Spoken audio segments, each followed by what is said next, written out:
Interpretation of wave, statistical interpretation of wave function.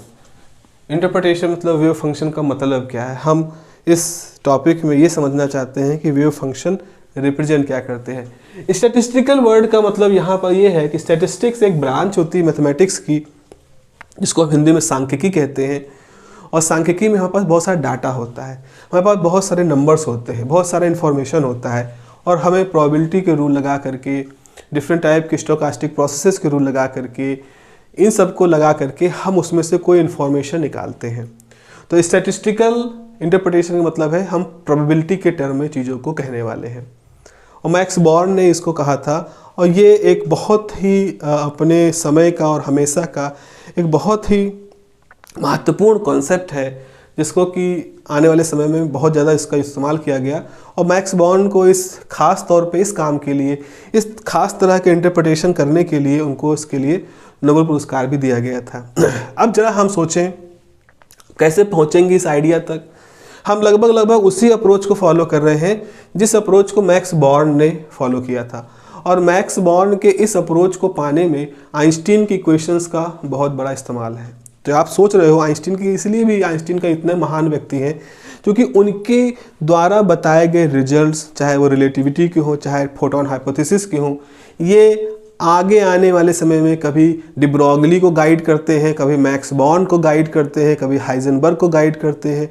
अलग अलग समय के जो वैज्ञानिक हैं उनको ये आइंस्टीन के सिद्धांत दिशाएं देते हैं नई तरह की डिस्कवरी करने के लिए।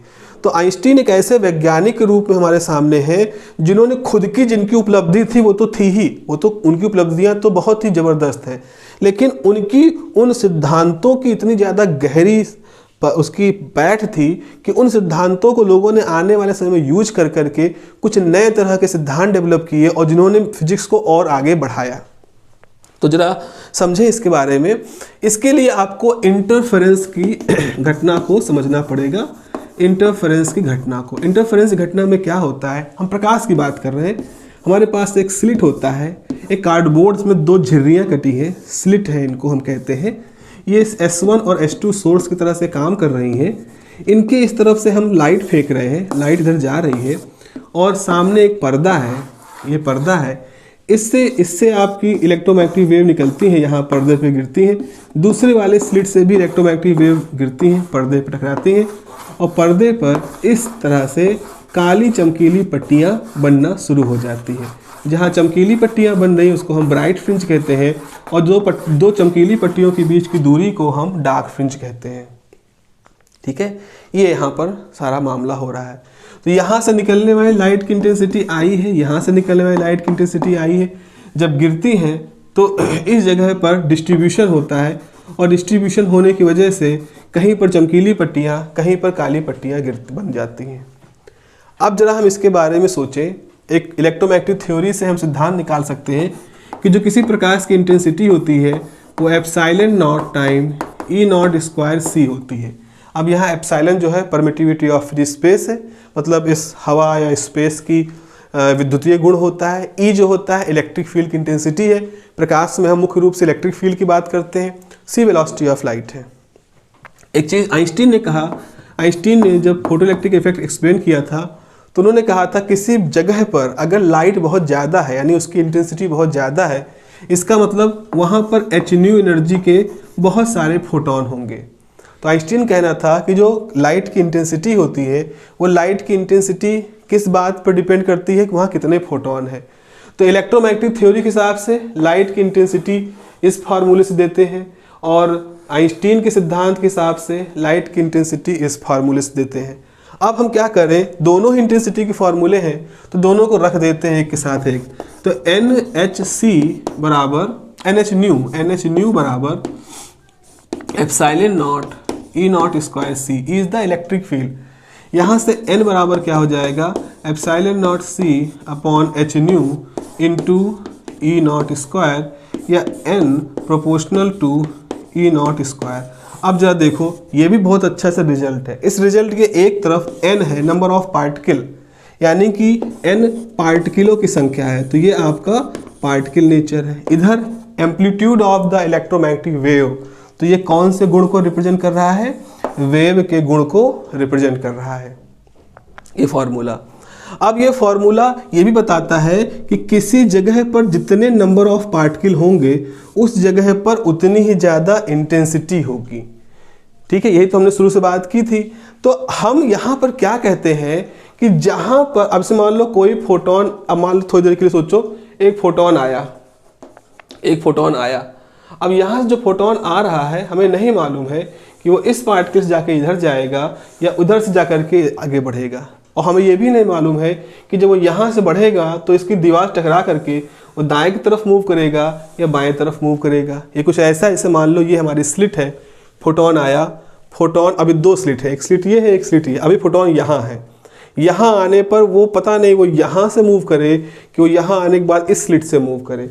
हो सकता है स्लिट के आर पार चला जाए, सीधा निकले, या हो सकता है स्लिट से अंदर टकरा करके ऐसे मुड़ जाए या स्लिट टकरा करके ऐसे चला जाए। तो इस फोटोन की व्यवहार क्या होने वाला है ये पूरी तरह से अनिश्चित है। लेकिन हम जब इस तरह के 10 लाख 20 लाख फोटोन भेज देंगे तो धीरे धीरे हम देखेंगे कि स्क्रीन पर फोटोन कहीं ज़्यादा इकट्ठा हो रहे हैं और कहीं दूर दूर है। जहाँ फोटोन ज़्यादा इकट्ठा हो रहे हैं वहाँ एक चमकीली पट्टी बन रही है, और जहाँ से फोटोन हट रहे हैं एवरेज रूप से वहाँ डार्क पट्टी बन रही है। तो इस फॉर्मूले से हम इस चीज़ को भी हम एक तरह से समझ सकते हैं कि जो हिस्से चमकदार हैं उन हिस्सों में औसतन रूप से, नॉट एग्जैक्टली, औसतन रूप से ज़्यादा फोटोन गिर रहे हैं, और जो हिस्से डार्क हैं वहाँ पर औसतन रूप से कम फोटोन गिर रहे हैं। लेकिन अगर आप किसी एक फोटोन को अगर पकड़ पाओ और उसके बारे में बताओ कि ये फोटोन जब स्लिट से गुजरेगा तो ये डार्क वाले हिस्से में जाएगा जहाँ बहुत कम फोटोन जाते हैं, या ब्राइट वाले हिस्से में जाएगा जहाँ बहुत ज़्यादा फोटोन जाते हैं, आप कुछ भी सटीक तरीके से नहीं कह सकते हो। हाँ, इतना अंदाज़ा लगा सकते हो कि चूंकि ब्राइट वाले हिस्से में बहुत सारे फोटोन इकट्ठा होते हैं तो इस बात की संभावना है कि ये फोटोन भी ब्राइट वाले हिस्से में जाएगा। लेकिन सिर्फ जाएगा, इसकी संभावना है, जाएगा 100%, यू कांट से एनीथिंग। तो इस तरह से इस फॉर्मूले का क्या मतलब है? ये फॉर्मूला यही बता रहा है कि हमारे जो वेव है, हमारे जो फोटोन है, उनका नंबर औसतन रूप से ब्राइट में ज़्यादा है, डार्क में कम है। ये यही दिखा रहा है इस रिजल्ट को। अब इसी चीज़ को आगे बढ़ाते हुए, इसी चीज़ से सोचते हुए बॉर्न साई के बारे में सोचते हैं कि साई भी प्रोबेबिलिटी के बारे में बताएगा। जैसे यहाँ पर एन की कौन सा पार्टिकल कहाँ फोटोन गिरेगा सिर्फ इसकी संभावना बताई जा सकती है, ऐसे ही कोई पार्टिकल कहाँ होगा, किस जगह पे पाया जाएगा, इसको भी 100% नहीं कह सकते, हम इसकी भी केवल संभावना व्यक्त कर सकते हैं। तो इस तरह से डिब्रॉग इस पूरे कॉन्सेप्ट को बॉर्न स्टैटिस्टिकल इंटरप्रिटेशन के रूप में हमारे सामने रखते हैं। लिख लेते हैं इसके बारे में, परिभाषाएं लिखेंगे तो आप इसको और अच्छे से समझ जाएंगे। चलिए लिखिए इसके बारे में। Statistical interpretation of wave function, इसमें लिखो basically the wave function of a particle, basically the wave function जिसका रिप्रेजेंटेशन कैसा होता है, Sai, basically the wave function psi of a particle is related with the location of particle. Basically the wave function of a particle is related with the location of particle in space. Location of particle in space, full stop. A meaningful interpretation, इसका कोई मतलब हो, a meaningful interpretation of wave function can be drawn, मतलब वहाँ से हम देख सकते हैं, can be drawn from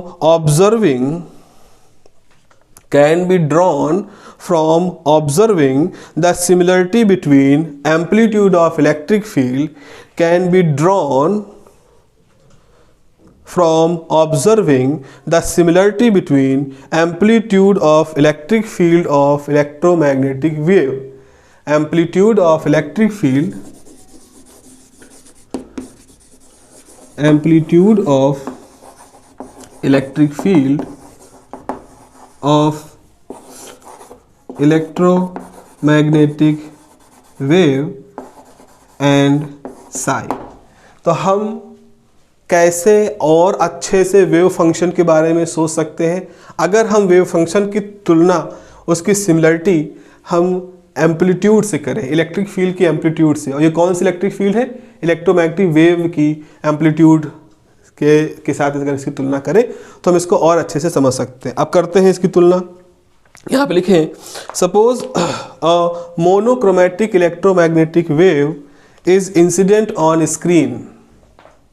suppose monochromatic मतलब जिसकी सिंगल वेवलेंथ हो। Suppose a monochromatic electromagnetic wave is incident on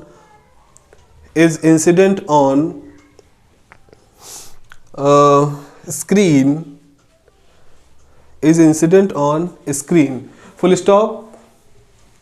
The intensity of this wave is epsilon naught E naught square C. The intensity of this electromagnetic wave is I बराबर epsilon naught E naught square C, where epsilon naught is the permittivity of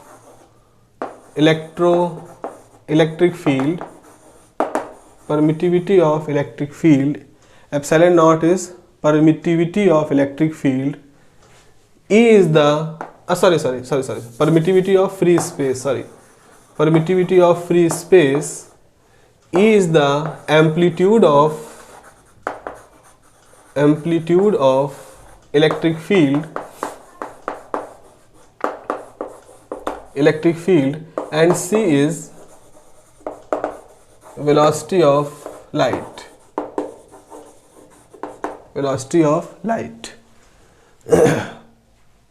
तीनों चीजें जो है वो यहाँ लिख दी है।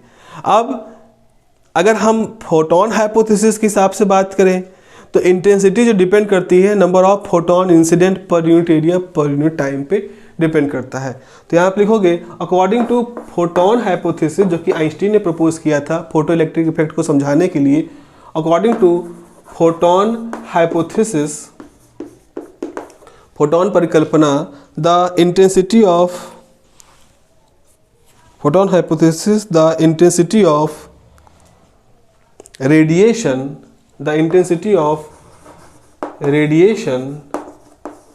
किस पर डिपेंड करता है? Depends upon number of photon incident on unit area in unit time. Number of photons incident on unit area per unit time.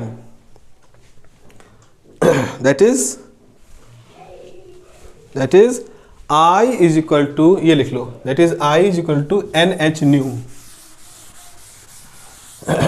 that is I is equal to NEH nu. By both the equations,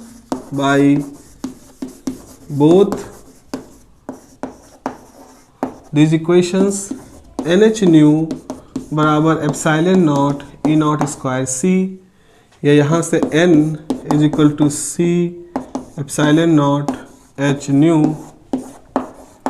E naught square, या n proportional to E naught square.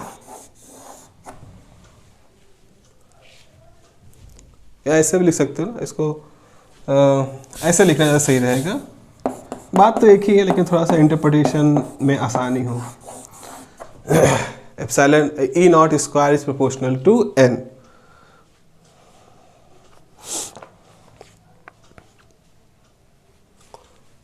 Full stop. अब इस equation में बहुत interesting सी बात हमें दिखाई पड़ती है कि इसका जो लेफ्ट हैंड साइड है, जो एम्पलीट्यूड ऑफ इलेक्ट्रिक फील्ड का है, यानी कि ये वेव बिहेवियर को बिलोंग करता है, और n total number of photons को रिप्रेजेंट कर रहा है, यानी कि ये पार्टिकल बिहेवियर को रिप्रेजेंट कर रहा है। तो यहाँ आप लिखोगे in this equation the left hand side corresponds to wave behavior, the left hand side corresponds to wave behavior and right hand side correspond to particle behavior.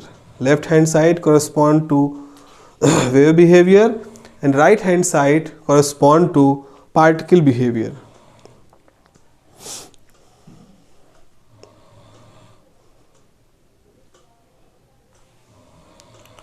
Full stop. Another important observation with this electromagnetic wave is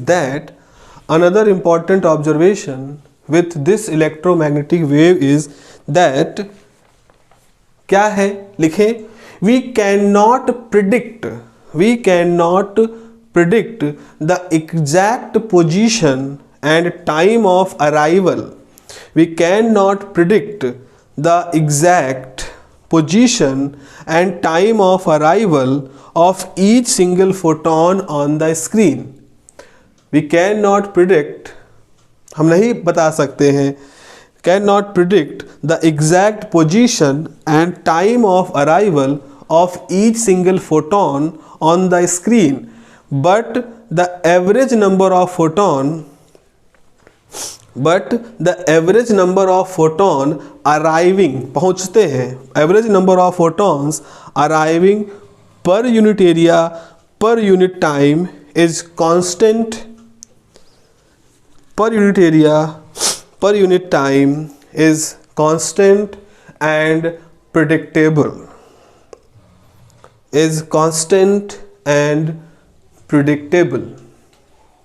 खास बात यहाँ पर ये कह रहे हैं कि कोई फोटोन चला तो हमें ये नहीं मालूम है कि ये इस स्क्रीन पे कहाँ गिरेगा, लेकिन अगर हम बहुत सारे फोटोनों को लंबे समय तक देखें तो हम ये देखते हैं कि स्क्रीन पे एक ऐसी जगह पे गिर रहे हैं जहाँ इंटेंसिटी काफ़ी ज़्यादा है। तो ज़्यादा चमक वाला जो हिस्सा है वो क्या बताता है, वो ऐसे हिस्से को बताता है जहाँ पर औसतन रूप से ज़्यादा फोटोन गिर रहे हैं, इसीलिए वो हिस्सा हमारे लिए कुछ ज़्यादा चमकदार दिखाई पड़ रहा है। तो इसका मतलब है कि ये इंटेंसिटी एम्पलीट्यूड कहाँ ज़्यादा होगा, जहाँ औसतन रूप से ज़्यादा फोटोन गिर रहे हों। औसतन रूप से गिर रहे हैं मतलब हम एग्जैक्टली नहीं बता सकते, हम उनकी प्रोबेबिलिटी कह सकते हैं। देयरफॉर इस इक्वेशन को लिख लो, इक्वेशन नंबर 1। देयरफॉर इक्वेशन 1 में रिटन एज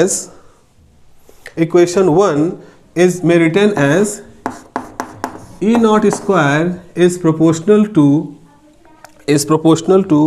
probability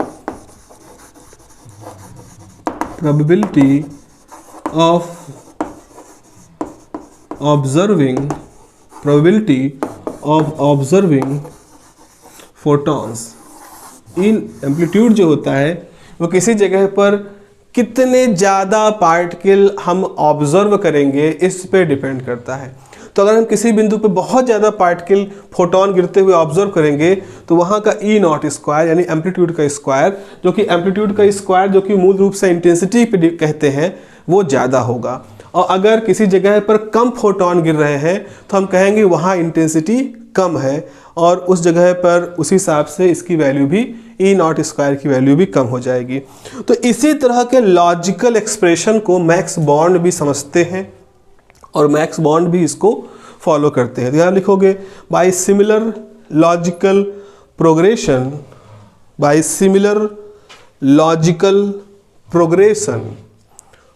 मतलब ऐसे विकास करते हुए। By similar logical progression in 1926 में इन 1926 max born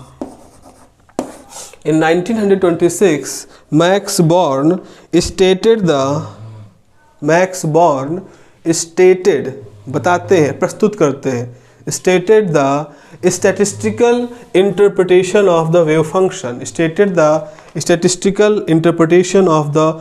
function to give the physical meaning of wave function। statistical interpretation of wave function to give the physical meaning of wave function। तो wave function वास्तव में क्या प्रदर्शित कर रहा है इसको समझाने के लिए बॉर्न उसका एक स्टैटिस्टिकल इंटरप्रिटेशन, उसकी स्टैटिस्टिकल नज़रिए से व्याख्या करते हैं और उसी व्याख्या से हम ये समझ पाते हैं कि आखिर में वेव फंक्शन किस चीज़ को बताता है, वेव फंक्शन किस चीज़ को रिप्रेजेंट करता है। तो यहाँ पे लिखोगे अकॉर्डिंग टू बॉर्न, बॉर्न क्या कहते हैं? अकॉर्डिंग टू बॉर्न लिखिए द क्वांटिटी वेव फंक्शन यानी कि psi X Y Z and T, मतलब ये वेव फंक्शन जो स्पेस कोऑर्डिनेट और टाइम पे डिपेंड करते हैं। The wave function is a quantity such that the wave function is a quantity such that the product psi x y z t mod square dv, psi x y z t का mod का square into dv is the probability of observing a particle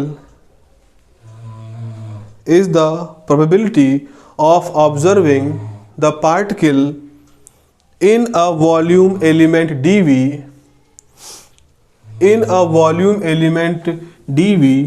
at time t, in the volume element dv at time t। तो wave function के बारे में क्या कहा? Wave function के बारे में कहते हैं कि वेव फंक्शन जो होता है वो एक ऐसा टर्म होता है, अगर आप वेव फंक्शन का इस मॉड ले लो और उसका स्क्वायर कर दो और उस स्क्वायर को किसी वॉल्यूम से मल्टीप्लाई कर दोगे तो ये क्या बताएगा? ये पूरी क्वांटिटी ये बताएगी कि उस वॉल्यूम dv में पार्टिकल के पाए जाने की संभावना क्या है। ज़रा इसको ऐसे समझ लो, मान लो तुम्हारे पास एक बॉक्स है, ये बॉक्स है हमारा, ये बॉक्स है, इसमें कुछ रीजन बने हुए हैं इस तरह से छोटे बड़े, कुछ छोटे हैं, कुछ बहुत छोटे हैं, कुछ बड़े हैं। जैसे ये हिस्सा बड़ा है, ये हिस्सा आपका बहुत छोटा है, ये हिस्सा आपका बहुत बड़ा, ऐसे है। और हमारे पास मान लो एक कोई चलने वाली चीज़ है, कुछ चूहा है, कोई पार्टिकल है, चूहा जैसा मान ले, और वो चूहा इस दीवालों के अंदर कैद है, कहीं जा नहीं सकता और रैंडम तरीके से वो यहाँ कहीं भी घूम रहा है, बेचैन होकर के घूम रहा है। तो हमने कहा कि इस चूहे के इस वाले वॉल्यूम में आने की संभावना कितनी है। हालांकि ये बड़ा इलाका है तो इसमें ज़्यादा संभावना होगी, तो हम ये भी कह सकते हैं इस चूहे के इस वॉल्यूम में आने की संभावना क्या है। तो दो तरह के सवाल हम पूछ सकते हैं कि चूहा लगातार घूम रहा है, उसकी क्या संभावना है कि जिस समय हम देखने जाएं, जिस समय हम इसकी फ़ोटो खींचें, उस समय वो चूहा की क्या संभावना है कि वो यहाँ होगा या क्या संभावना है कि वो यहाँ होगा। क्योंकि जिस समय आपने फ़ोटो खींची हो सकता है वो यहाँ हो, यहाँ कहीं भी हो सकता है, यानी कि इन दो जगहों पे पाए जाने की संभावना बहुत कम है। हो सकता है ना भी हो जिसमें फ़ोटो खींचे आप, और हो सकता है हो भी। तो इसको कैसे कैलकुलेट करते हैं? इसको कैलकुलेट करने का तरीका ये है कि अगर वो चूहा एक पार्टिकल है तो उस पार्टिकल को समझाने के लिए हम एक वेव फंक्शन लिखेंगे। जैसा कि पहले हमने कहा था, पार्टिकल है, मूव कर रहा है तो वेव फंक्शन होगा, जो कि उसके साथ वेव पैकेट बिहेवियर होगा। अब आपने चूहे के लिए, क्वांटम चूहा है ये, तो इस क्वांटम चूहे के लिए वेव फंक्शन निकाला। वेव फंक्शन कुछ वैल्यू आएगी, उसका स्क्वायर कर दो और फिर जिस वॉल्यूम में आप उस चूहे को उस समय देखना चाहते हो उसके वॉल्यूम से आप उसको मल्टीप्लाई कर दो। अगर आप जिस समय किसी समय आप ये कैलकुलेट करना चाहते हो कि उसकी बिगर वाले वॉल्यूम में कितनी है, तो बिग वाले वॉल्यूम एलिमेंट से, यानी इस वाले को dv बिग कह रहे हैं, इससे मल्टीप्लाई कर दो। और अगर आप यहाँ देखना चाहते हो तो dv स्मॉल से मल्टीप्लाई कर दो। तो जब आप उस क्वांटम चूहे के वेव फंक्शन के मॉड स्क्वायर को इस बड़े वाले से मल्टीप्लाई कर दोगे तो यहाँ आपको एक नंबर निकल के आएगा, वो नंबर बताएगा प्रोबेबिलिटी। मान लो ये नंबर आया 10%। परसेंट में कन्वर्ट कर दिया। इसका मतलब है कि जिस समय आप उस चूहे जो कि घूम रहा है इसको देखोगे, झांकोगे या इसकी फ़ोटो खींचोगे, तो उस फोटो में इस बात की संभावना कि वो चूहा इसी इलाके में होगा 10% है। 10% को हम कैसे सोच सकते हैं? 10% का मतलब हम ये भी सोच सकते हैं कि हम लगातार 10 बार फोटो खींचें तो एक फ़ोटो में हमको वो यहाँ पर दिख जाए। हालांकि ये भी हो सकता है कि आप 10 फोटो खींचे, वो 10 के 10 यहीं पे रुका रहे। जब वो यहाँ जा रहा था आपने फ़ोटो खींचा, फिर यहाँ गया फ़ोटो खींचा, यहाँ गया फ़ोटो खींचा, यहाँ गया फ़ोटो खींचा, यहाँ गया फ़ोटो खींचा, तो आपने कई फ़ोटो में पा लिया। अब तो 10% ज़्यादा हो गया। लेकिन ये भी हो सकता है एक बार आपने ऑब्जर्वेशन लिया तो यहाँ गया, आपने फ़ोटो खींचा, अगली फ़ोटो खींची, इससे पहले घूम गया, तो आपने 10 में एक ही बार है। यह हो सकता है यहाँ जा रहा हो, आपने फ़ोटो खींची तो यहाँ कहीं हो, तो आपके लिए 0 हुआ, यहाँ कहीं हो 0 हुआ, यहाँ कहीं हो 0 हुआ, यहाँ से भाग करके लौट के चला गया हुआ, तो रैंडमली मूव कर रहा है। तो बच्चों इस तरह से हम संभावनाओं की दुनिया में काम करते हैं। हम ये बता सकते हैं कि ये क्वांटम चूहा किसी पर्टिकुलर टाइम टी पर किसी दिए गए वॉल्यूम में, किसी दिए गए एरिया में, किसी दिए गए हिस्से में उसकी पाए जाने की संभावना क्या है, और इसी चीज़ को हम ये दिखाते हैं। तो इस तरह से हमने ये देखा कि जो वेव फंक्शन है, वेव फंक्शन के स्क्वायर को अगर हम dv से मल्टीप्लाई कर दें तो हम उस पर्टिकुलर वॉल्यूम में, उस पर्टिकुलर टाइम पर उस पार्टिकल के पाए जाने की संभावना को बता देते हैं। ये है इसका मतलब।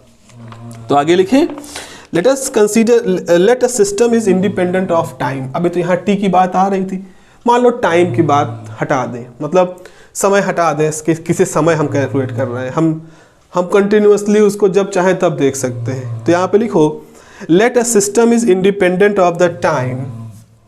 Late a system is independent of the time, इसका मतलब है स्टेशनरी है। Let a system is independent of time, that is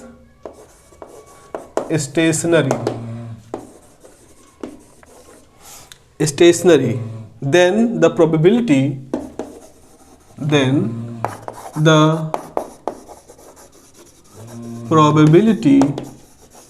is mod psi xyz square. इसको लिखा जा सकता है mod psi star xyz and psi xyz। तो ये एक और तरीका हो गया लिखने का कि मॉड साई स्क्वायर को आप साई स्टार साई से लिख सकते हैं। यहाँ पर क्या है, यहाँ पर psi X Y Z is time independent wave function. Here psi X Y Z is time independent wave function and psi star is its complex conjugate, and psi star is its complex conjugate. So in one dimensional case mod psi x का square into D x, ये क्या दिखा रहा है? जैसे हमने यहाँ देखा था साई स्क्वायर dv, तो ये दिखा था किसी पार्टिकल, किसी क्वांटम चूहे के वॉल्यूम v, इस वॉल्यूम में पाए जाने की संभावना। तो अगर वन डायमेंशन केस है, मान लो एक पार्टिकल यहाँ और फिर यहाँ था और अगले क्षण वो ये मतलब यहाँ से दूरी इसकी x थी और ये दूरी dx है, तो x से x प्लस dx के बीच में पाए जाने की संभावना, मतलब इस दूरी में पाए जाने के पार्टिकल की संभावना कितनी है, उसको कैसे दिखाएंगे? इस तरह से। तो mod Sai x square D x, इसके बारे में लिखें, this is the probability of observing the particle, this is the probability of observing the particle,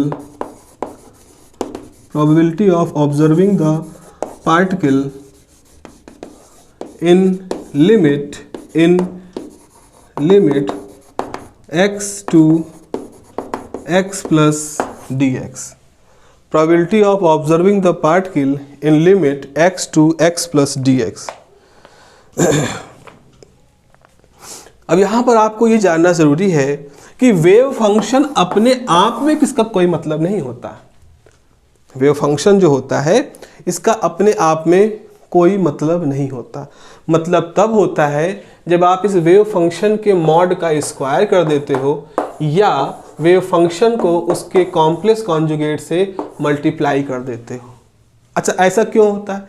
क्योंकि हमने ये देखा है, आगे आप मैथमेटिक्स में देखोगे कि कई केसेस में वेव फंक्शन जो होता है वो कॉम्प्लेक्स होता है। मतलब वेव फंक्शन जो होता है साई, वो x प्लस आई वाई के रूप में लिख सकते हो। I is the imaginary number, इसे कहते हैं कॉम्प्लेक्स नंबर। कॉम्प्लेक्स नंबर अपने आप में कोई मतलब नहीं रखते हैं, क्योंकि उसमें एक पार्ट रियल होता है, एक पार्ट इमेजिनरी होता है। इमेजिनरी का होने का मतलब यही है कि ये ऐसी क्वांटिटी है जो एग्जिस्ट नहीं करती, लेकिन मैथमेटिक्स हमारी बहुत हेल्प करती है। तो वेव फंक्शन अगर कॉम्प्लेक्स है तो कॉम्प्लेक्स क्वांटिटी का अपना कोई फिजिकल मतलब नहीं होता। जैसे हमने कहा कोई ऑब्जेक्ट 30 किलोमीटर प्रति घंटा की दिशा से उत्तर में चल रहा है, तो आपने समझ लिया उत्तर दिशा में कोई व्यक्ति 30 किलोमीटर प्रति घंटा की रफ्तार से जा रहा। हमने कहा एक व्यक्ति नॉर्थ डायरेक्शन में 30 आई डायरेक्शन से चल रहा है, यानी कि 30 इंटू अंडर रूट 1 की वेलोसिटी से चल रहा है। तो आप कहोगे ये कौन सी वेलोसिटी है, ये किस तरह की वेलोसिटी है? ये इमेजिनरी वेलोसिटी है, क्योंकि आई लग गया है, यानी कि ये वेलोसिटी हम इसका कोई फिजिकल इंटरप्रिटेशन नहीं है। तो अगर कोई क्वांटिटी x प्लस आई वाई है तो इसका अपना खुद का कोई मतलब नहीं होता। लेकिन अगर हम इसको इससे कॉम्प्लेक्स कॉन्जुगेट x माइनस आई वाई से मल्टीप्लाई कर दें तो ये वैल्यू कितनी हो जाएगी? ये वैल्यू हो जाएगी X square plus Y square, और ये एक रियल क्वांटिटी है, इसका मतलब होगा। इसीलिए हम कहेंगे वेव फंक्शन अपने आप में इसका कोई मतलब नहीं होता, लेकिन अगर वेव फंक्शन को उसके कॉम्प्लेक्स कॉन्जुगेट से मल्टीप्लाई कर दें, अगर हम वेव फंक्शन को उससे कॉम्प्लेक्स कॉन्जुगेट से मल्टीप्लाई कर दें तो इसका एक रियल मतलब होगा। और रियल मतलब क्या होता है? प्रोबेबिलिटी, क्योंकि प्रोबेबिलिटी एक रियल क्वांटिटी है। आप प्रोबेबिलिटी को अपने आम जीवन में होता हुआ देख सकते हो। आप सिक्के उछाल उछाल के या पासे फेंक फेंक के लूडो के आप प्रोबेबिलिटी के सिद्धांतों को चेक कर सकते हो। तो इसी चीज़ को लिखना है। It is important to note that, last paragraph लिखें, it is important to note that the wave function itself has no any physical meaning. It is important to note that the wave function itself has no any physical meaning, but mod psi square has the meaning of probability. But mod psi square has the meaning of probability.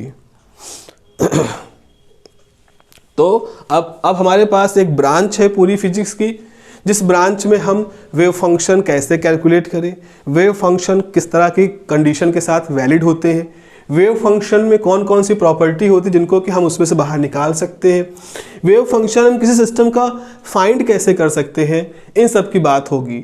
और wave function wave का function है, इसीलिए इस पूरी mechanics को wave mechanics कहते हैं या इसको क्वांटम मैकेनिक्स कहते हैं। तो क्वांटम मैकेनिक्स और वेव मैकेनिक्स एक ही पर्यायवाची हैं एक दूसरे के। तो यहाँ पे लिखोगे, यहाँ पे आपको लिखना है the branch of physics which deals with the problem of finding the wave function, the branch of the physics which deals with the problem of finding the wave function and hence the behavior of associated wave packet and particle, and hence the behavior of associated wave packet and particle is called quantum mechanics or wave mechanics, is called quantum mechanics or wave mechanics। तो भाई wave mechanics और quantum mechanics ये चीज़ें हैं।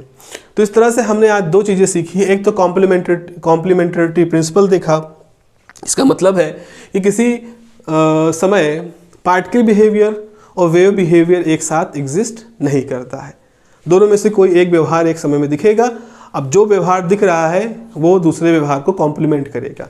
जैसे ऐसा होता है ना, दो लोग गाना गा रहे हैं, एक गाना है दो लोग गा रहे हैं, मैंने एक लाइन गाई दूसरी नहीं गाई, दूसरी उसने गा दी, जो मैंने नहीं गाई वो उसने गा दी, मतलब गाना पूरा हो रहा है, मुझसे नहीं तो उसके मुंह से। फिर तीसरी लाइन मैंने गा दी, उसने नहीं गाई, चौथी लाइन फिर उसने गा दी। तो अगर आप मुझे देखें तो मैं अधूरा गाना गा रहा हूँ, मैं एक लाइन गाता हूँ एक लाइन नहीं गाता हूँ। अगर ये ना होता, ये हमारा साथी ना होता, तो हमें ऐसा लगता कि हम एक लाइन गा रहे हैं एक लाइन गायब कर दे रहे हैं, एक लाइन गा रहे हैं एक लाइन गायब कर दे रहे हैं।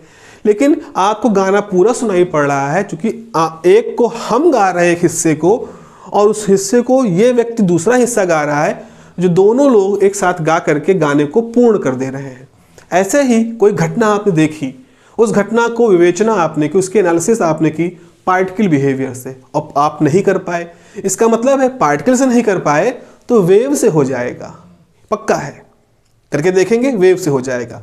अगर आपने वेव बिहेवियर से उसको एनालिसिस की, वेव बिहेवियर से उसकी एनालिसिस नहीं समझ में आई, नहीं हो पाई, तो इसका मतलब पार्टिकल बिहेवियर से हो जाएगी। तो वेव बिहेवियर और पार्टिकल बिहेवियर दोनों एक दूसरे के पूरक हैं, कॉम्प्लीमेंट करते हैं ये हिस्सा। दूसरा हमने पढ़ा कि जो वेव फंक्शन है वो क्या है। वेव फंक्शन जो होता है वो किसी पार्टिकल का एक ऐसी फिजिकल क्वांटिटी उसके साथ जुड़ी हुई है, एक ऐसा वैल्यू जुड़ा हुआ है जिसकी सहायता से हम ये बता सकते हैं कि वो पार्टिकल किसी समय स्पेस में किसी जगह पर कितनी संभावना के साथ होगा। तो आप किसी पर्टिकुलर टाइम पर किसी पर्टिकुलर वॉल्यूम में अगर पार्टिकल के पाए जाने की संभावना बताना चाहते हो तो आप उस पार्टिकल के वेव फंक्शन को स्क्वायर कर दो, मॉड लेकर के स्क्वायर कर दो, फिर उस वॉल्यूम से मल्टीप्लाई कर दो, या उस डिस्टेंस से मल्टीप्लाई कर दो, या उस एरिया से मल्टीप्लाई कर दो जहां आप उसको निकालना चाहते हो। तो इस तरह से आप एक प्रोबेबिलिटी के बारे में, आप प्रोबेबिलिटी के टर्म में आप जान सकते हो। Again mind it, probability not exactness. इसे मैं कहूँ कि आपको खेलना बहुत पसंद है, छुट्टी का दिन है, आपके घर के बगल में एक बहुत बड़ा मैदान है, तो बताओ तुम कहाँ होगे, और दोपहर के 10 बजे है, मौसम अच्छा है, बहुत धूप नहीं है, तो आप कहाँ होगे। तो आपको क्रिकेट खेलना पसंद है, आपके घर के बगल में बहुत अच्छा क्रिकेट का मैदान है, आपकी छुट्टियाँ चल रही हैं, मौसम बहुत अच्छा है, तो इस सारे संकेत तो ये बता रहे हैं कि इस बात की बहुत संभावना है कि आप क्रिकेट खेल रहे होगे। अगेन 100% नहीं सही हो सकता है, आपको खेलने का मन ना हो, या आपको और कोई बहुत ज़रूरी काम हो, या आपकी तबीयत ना ठीक हो, आप रेस्ट करना चाह रहे हो। तो जिस समय मैं गया आपके घर, तो मैंने तो यही सोचा था कि मौसम अच्छा है, क्रिकेट मैदान है, तो आप क्रिकेट मैदान में होगे। तो हम गए और हमने देखा क्रिकेट मैदान में आप नहीं थे। तो संभावनाएं थी आप क्रिकेट मैदान में होते, पर आप क्रिकेट मैदान में नहीं थे, तो इसका मतलब आप मान लो आप घर पे हो। तो यही चीज़ यहाँ पर है, लेकिन सबको सामान्य होता, आपकी तबीयत ना खराब होती, आपको कोई काम ना होता, तो आप निश्चित रूप से एक तरह से कह सकते हो खेल के मैदान में होते। तो इसी तरह से हम किसी पार्टिकल के बारे में जब जानकारी हासिल कर लेते हैं, उसकी व्यवहार के बारे में, सराउंडिंग के बारे में, इंटरेक्शन के बारे में, तो फिर हम ये कहते हैं कि किसी पर्टिकुलर इंस्टेंट पे उसकी कहीं पर पाए जाने की संभावना कितनी है, प्रोबेबिलिटी कितनी है। इसी प्रोबेबिलिटी की इंक्लूजन की वजह से, इस प्रोबेबिलिटी के आने की वजह से इस पूरी चीज़ को statistical interpretation of wave function कहते हैं। यानी कि यहाँ हम कुछ भी सटीकता से नहीं कह रहे हैं, हम चीज़ों को स्टैटिस्टिकल मैकेनिक्स के थ्रू, यानी प्रोबेबिलिटी कॉन्सेप्ट के थ्रू यहाँ पर आपको बता रहे हैं। ठीक है।